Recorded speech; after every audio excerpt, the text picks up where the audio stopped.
तो चलो दोस्तों, let us start with question number 77। पढ़ते हैं जरा। A quality control inspector is inspecting newly produced items for fault. The inspector searches an item for fault in a series of independent fixation. सबसे पहली बात तो ये इंडिपेंडेंट फिक्सेशन है, ये गिवन है हमको। Each of a fixed duration, given that a flaw is actually present, let P denote the probability that a flaw is detected।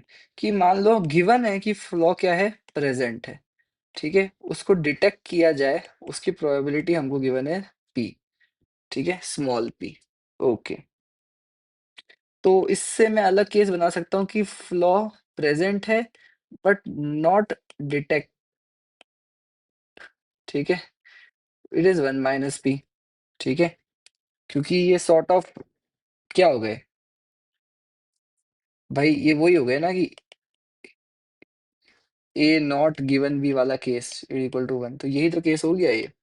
चलो यहाँ तक क्लियर है। अब हमसे क्या पूछा है, अब हमको गिवन है कि इस रिसर्च चीज गिवन थी। अब पार्ट ए देखो, पार्ट ए कह रहा है assuming that an item has flaw, कि आपको गिवन क्या है कि फ्लॉ प्रेजेंट है, ठीक है, फ्लॉ प्रेजेंट है। What is the probability that is detected by the end of the second fixation, कि दो फिक्सेशन के बाद, है ना, फर्स्ट और सेकंड दो फिक्सेशन के बाद वो डिटेक्ट हो जाएगा, ठीक है। और इसमें हमको ब्रैकेट में गिवन है once a flaw has been detected sequence of fixation terminate.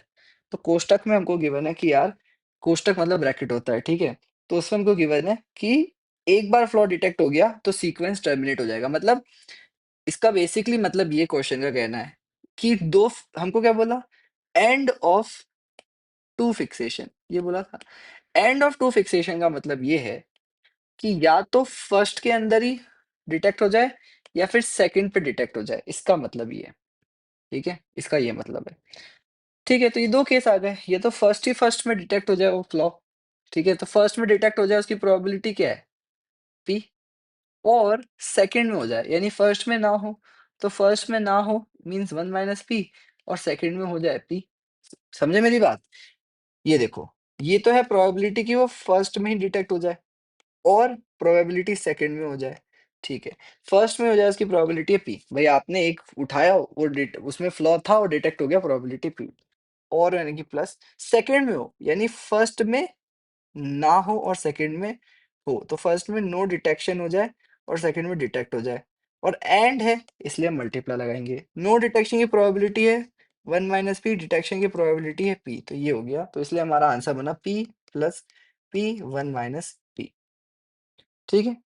अब इसको पता है एक इंटरेस्टिंग तरीके से आप लिख सकते हो, वैसे आप नॉर्मली भी लिख सकते हो इसको, which is p plus p minus p squared, which is 2p minus p squared, which is p common 2 minus p, ठीक है, ऐसे भी लिख सकते हो। पर एक और तरीका है इसको लिखने का, which is what, 1 minus 1 - p का whole square, which is 1 minus 1 plus p square minus 2p, which is 1 minus 1 minus p square plus 2p, which as you can see is 2p minus p square only, which is p 2 minus p। तो बात वही आ जाती है, ठीक है। तो अब मैं इस आंसर को ऐसे लिख रहा हूँ, ठीक है।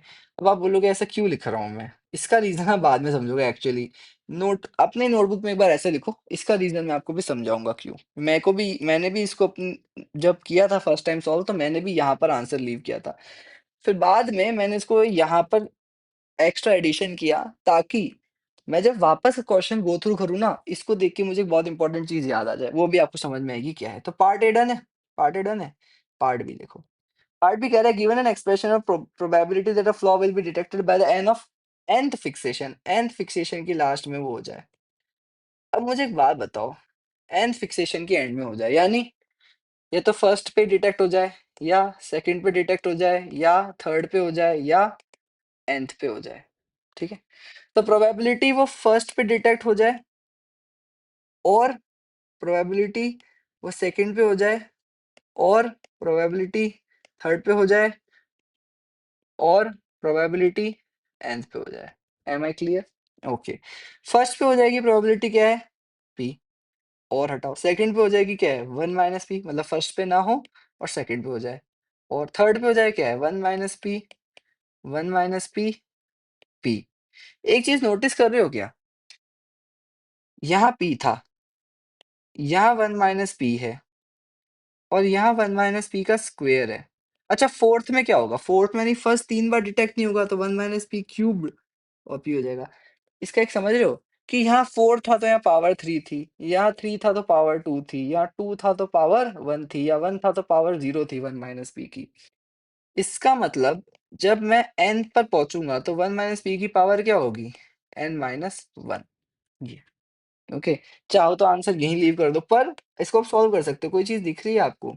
This is a geometric progression, है ना? विथ अगर मैं p कॉमन ले लूं तो 1 plus 1 minus p plus 1 minus p squared plus 1 minus p cubed till plus 1 minus p की power n minus 1। So the r is 1 minus p. The summation of a geometric progression is what? A 1 minus r की power n 1 minus r, यही होता है। तो a तो क्या है? 1 है, ठीक है, इस वाली चीज में 1 है। 1 माइनस r की पावर n, 1 माइनस p की power n over 1 minus p, 1 minus 1 minus p। Okay, तो 1 माइनस 1 इज 0, तो ये हो जाएगा p 1 माइनस 1 माइनस p की पावर n, p से p हो गया कट, ये हो जाएगा 1 माइनस 1 माइनस p की पावर n। आपको समझ में आया मैंने क्यों लिखा वहां 2? क्योंकि ये देखो इसी फॉर्म में आंसर आ गया। तो जब मैं अगली बार रिवाइज करता तो मुझे इसको देख के समझ आता, अच्छा हाँ वो इस फॉर्म में आएगा। अब मैं आपसे पूछ लूं at the end of third sequence क्या होगा आंसर, तो 1 माइनस 1 माइनस p की पावर 3 आंसर होगा, ठीक है, इस तरीके से। चलो ओके, पार्ट सी देखो जरा। If the flaw, if when a flaw has not been detected in three fixation, the item is passed। कि मान लो आपके पास आइटम आया, आपने पहली बार उसको चेक किया, नहीं डिटेक्ट हुआ, दूसरी बार चेक किया, नहीं डिटेक्ट हुआ, तीसरी बार चेक किया, नहीं डिटेक्ट हुआ। अगर तीनों बार हो गया तो फिर आप उसे पास ही कर देते हो कि यार ये तो बड़ा ठीक है, पास। अ- अब आप थोड़ी बार बार डिटेक्ट करते रहोगे, आप एक आइटम को 3 बार चेक करते हो, तीनों बार में आपसे अगर वो डिटेक्ट नहीं होता तो आपसे ये गलती हो जाती है कि आप उसे पास कर देते हो, क्योंकि यार रिसोर्सेज बचाने एक आइटम को कितनी बार चेक करोगे आप, तो आप उसे पास कर देते हो। ओके, तो ये आपका कहना है क्वेश्चन का कि 3 बार अगर वो डिटेक्ट नहीं होता तो हम उसे पास कर देते हैं। So what is the probability of flawed item will be passed? सीधी सी बात है, अगर वो तीनों बार डिटेक्ट नहीं हुआ तो फर्स्ट टाइम भी डिटेक्ट नहीं हुआ, सेकंड टाइम भी डिटेक्ट नहीं हुआ, थर्ड तो फर्स्ट टाइम भी डिटेक्ट नहीं हुआ, एंड सेकंड टाइम भी नहीं हुआ, एंड थर्ड टाइम भी वो डिटेक्ट नहीं हुआ। आपको पूरी वर्डिंग लिखनी है, ठीक है? फर्स्ट टाइम नहीं हुआ is 1 minus p, second time नहीं हुआ is 1 minus p, third time नहीं हुआ is 1 minus p. So this is 1 minus p की power 3। So this is the probability. What is this? This is the probability, ठीक है, कि item flawed था पर फिर भी वो डिटेक्ट, मतलब गिवन कि वो आइटम फ्लॉड था, ठीक है, फ्लॉड था पर वो फिर भी पास हो गया, ठीक है। इस तरह से आप इसे समझ सकते हो एक तरीके से कि वो फ्लॉड था फिर भी वो पास हो गया, उसकी ये प्रोबेबिलिटी है, ठीक है। ओके, चलो पार्ट डी पे आते हैं जरा। सपोज दैट 10%, ठीक है, ये हो गया कि probability that flawed item will pass inspection, तो गिवन वो फ्लॉड था वो पास हो गया। डी पार्ट देखो, suppose that 10% of item contains the flaw. Probability हमें फ्लॉ की दे दी है। ये प्रोबेबिलिटी क्या है कि मान लो आपके पास आइटम्स है, ठीक है, उसमें से 90% not flawed but 10% are flawed. हमको गिवन ही कह दिया इसने 10% फ्लॉड है। What assumptions of part C? अच्छा, sorry, what नहीं, with the assumption of part C, what is the probability that a randomly chosen item will pass inspection? हाँ, बहुत बढ़िया क्वेश्चन है कि प्रोबेबिलिटी ऑफ पासिंग बताओ। अब मेरे को बात समझाओ भाई साहब, बस दो केसेस में हो सकता है, ये टोटल प्रोबेबिलिटी का क्वेश्चन है, वापस से दो केस में पास हो सकता है। एक तो वो पास हो सकता है जब हमें पता हो कि वो फ्लॉड नहीं है, तो it can pass when it is not flawed, ठीक है। Basically probability it can pass when not flawed, कि भाई व्हेन नॉट फ्लॉड। एक तो ये हो सकता है भाई अगर फ्लॉ नहीं होगा तो पास होगा ही, या फिर और हमसे गलती हो सकती है कि हम उसे पास कर सकते हैं व्हेन फ्लॉड। When flawed. तो हमसे 2 चीज़ हम गलती कर सकते हैं। एक तो हम उसे पास एक तो हम क्या कर सकते हैं बिल्कुल नॉर्मल केस की जब फ्लॉ नहीं था तो हम उसे पास कर देंगे, ठीक है? ओके। और एक हम गलती कर सकते हैं कि हम उसे पास कर दें, जब वो फ्लॉड हो। तो इसको अगर हम लैंग्वेज में लिखेंगे तो लैंग्वेज में कैसे लिखेंगे? पास के लिए मैं पी लिख देता हूँ, पास, ठीक है? यार पी बहुत बार आ जाएगा तो एक काम करो मैं इसे पास ही लिखता हूँ। Pass and not flawed plus probability it was pass and flawed, ठीक है? यही होना पड़ेगा। तो पहले क्या होगा? पहले फ्लॉ होगा कि पास होगा? फर्स्ट स्टेज क्या है? फर्स्ट स्टेज तो फ्लॉ होगा ना, यार ऊपर वाले ट्री डायग्राम में देख लो। पहले उसे फ्लॉ होना पड़ेगा तभी उसके बाद ही तो पास या नॉन पास होगा।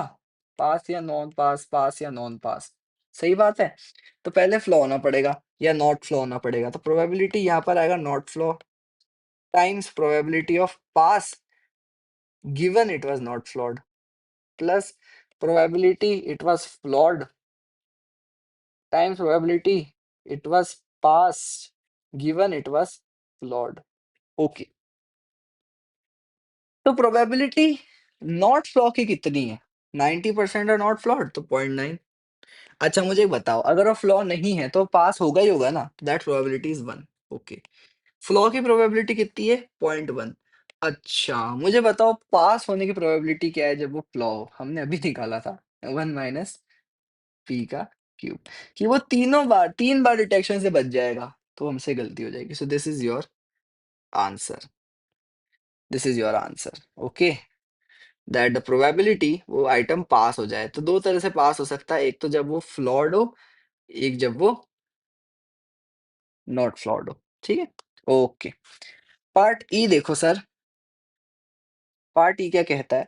Given that an item has passed inspection, ठीक है? अब गिवन हमको क्या रखा है? गिवन क्या है? वो पास्ड है, वो पास्ड है। Find a probability it's actually flawed, मतलब हमको निकालना है flaw given it has passed. वाह सर वाह, क्या बात है।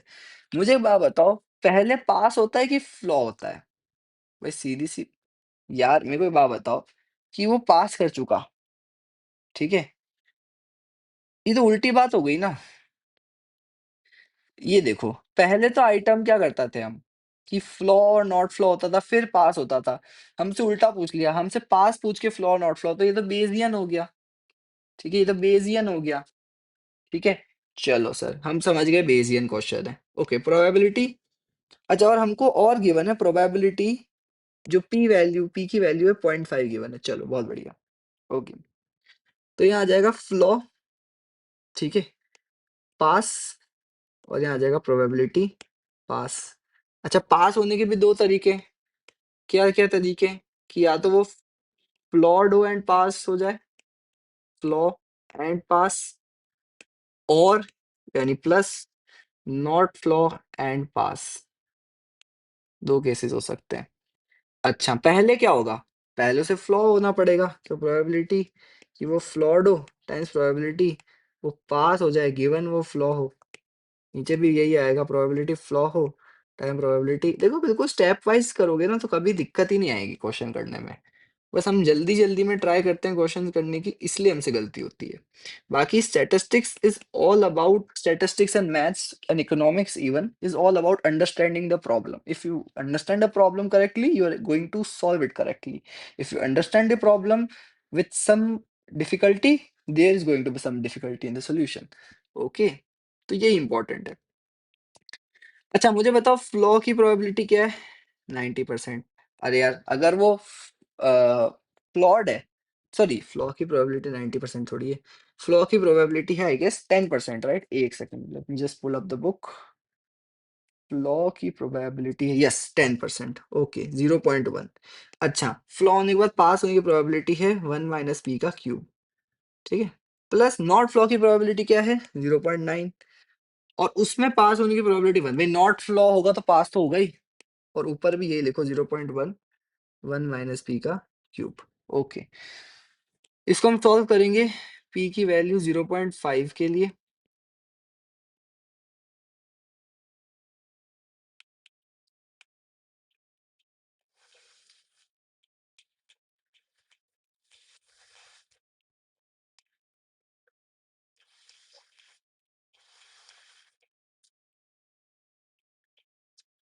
ठीक है, तो ये आपका आ जाएगा। नाउ 0.5 क्यूब करते हैं जरा, 0.5 इंटू 0.5 इंटू 0.5, ठीक है, और into 0.1। So this is 0.0125 plus 0.9, this is 0.9125, 0.9125. So this is going to give us 0.01369863. Okay, so this is our answer. So this is the probability that given the item is passed, it was flawed. तो इसी के साथ question 77 भी done है। अगली video में start with the question number 81 I guess, है ना? क्या है एक बार देख लेता हूँ फटाफट से। What was the question? 80। Okay, 77 done है। अगली वीडियो में start with the question number 80। Okay, चलो नेक्स्ट वीडियो में मिलते हैं।